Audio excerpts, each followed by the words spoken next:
Ok, donc comment savoir le nombre d'adhérents? Alors,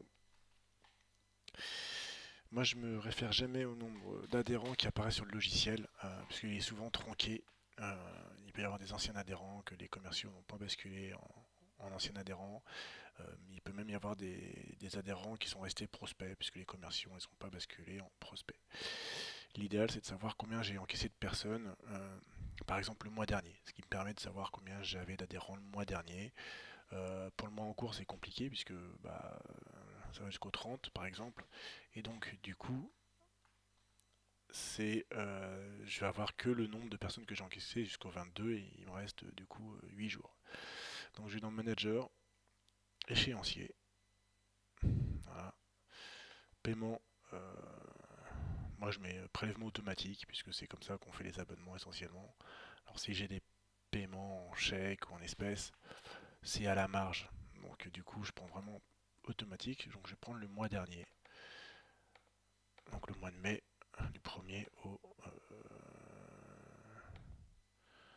au 31 mai, quoi. Donc, attendez, hop. Du 1er au 31 mai, voilà. Prélèvement automatique, 1er au 31 mai.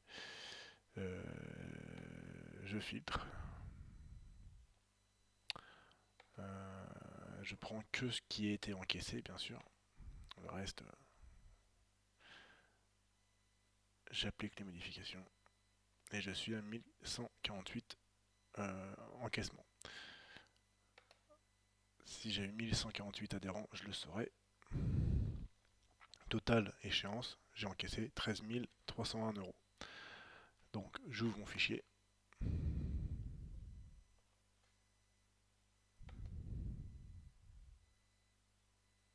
Voilà, donc là j'ai toutes les personnes que j'ai encaissées le mois dernier. Je supprime ça. Ok.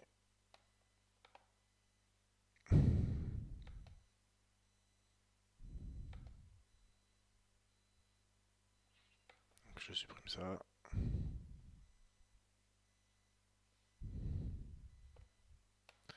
Ce qui moi va m'intéresser, c'est des gens de manière unitaire. Combien j'ai vraiment d'adhérents. Donc j'aime bien faire les choses propres. Hop, je filtre. Puis je range dans l'ordre alphabétique. Voilà. Donc là, toi, j'ai déjà haché Cyril 4 fois.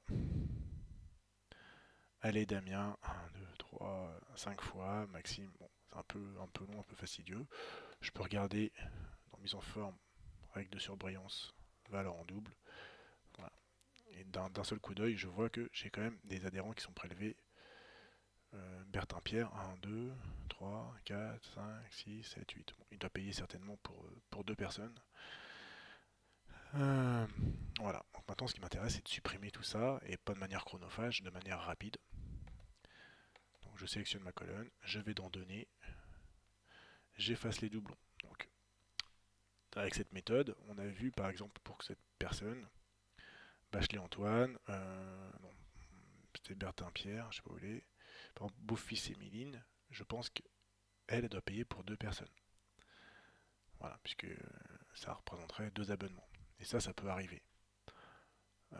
Pareil pour Bertin Pierre, je pense qu'il doit payer pour deux personnes.